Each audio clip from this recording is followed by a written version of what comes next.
Peas, please? Anybody want some peas? They are an amazing, easy crop to grow, and you don't even need a trellis. How do I know you don't need a trellis? This is the first year in umpteen years of gardening that I've ever been able to trellis my peas. Now, when I say umpteen years, my husband and I had a garden up at our community garden for 4 years, and now we've lived here. This is our 3rd year. We've had peas every year, and every year we have never successfully trellised our peas. First time ever trellising peas. Now look, this is a really simple trellis system. It is 3 stakes. If you had bamboo sticks, you could use those, and some wire to hold it up. That's all it is. We are not fancy people when it comes to this kind of stuff. We just want simple and easy. So Sam Groff of Beyond TP and Milk is telling you that you can have peas successfully without a trellis. It's doable, and you can still have a plentiful harvest, but it's much easier when you decide to trellis. Now, the funny part about trellising is not all the time do your peas want to listen to you. Specifically, they're like kids. Look at this.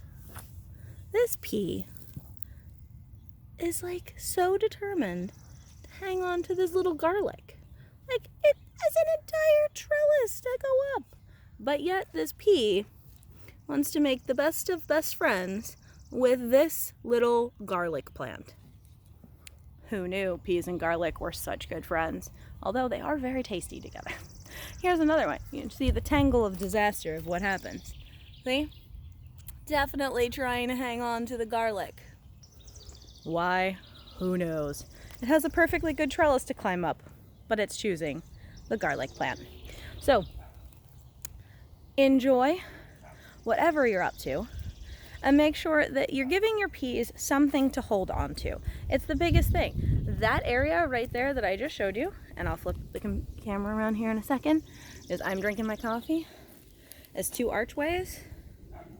Our 2 archways will then have our cukes on it as soon as the peas are done. We have the cukes started from our neighbor friend, and they will then trellis up our lovely archway trellises in order to keep the cukes off the ground, because last year we had a lot of blight because of it, and a lot of moldy fungus. So we're using the trellis first for peas this year, and then as soon as they're about done, we're gonna have those cukes in the ground, and they will sprout up straight through those trellises and cling to them like nobody's business.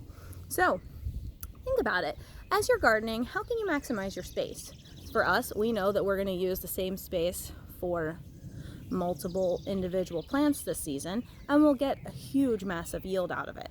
And just by being able to put it there, it'll actually leave different types of nutrients in the ground. So what do you have with your space? If you have a big space, you've got obviously more options, but vertical can also help save that out a lot. You know, you really want to think about your garden as you're going, but don't let the thinking part hold you back. Sometimes just failing epically like we did for, almost 6 years.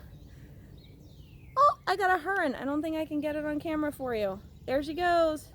There she goes. There's a lovely blue heron. So, think about it. We failed epically for 6 years at peas. They were always a jumbled mess. They would take over the entire garden bed.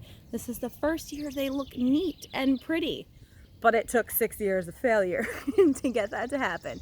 So think about what you can do to maximize your space for sustainability. What can you plant that'll be multi-seasonal? And then 3, just do it. Even if you fail, failure is better than not at all. Signing off. Take it easy, everybody.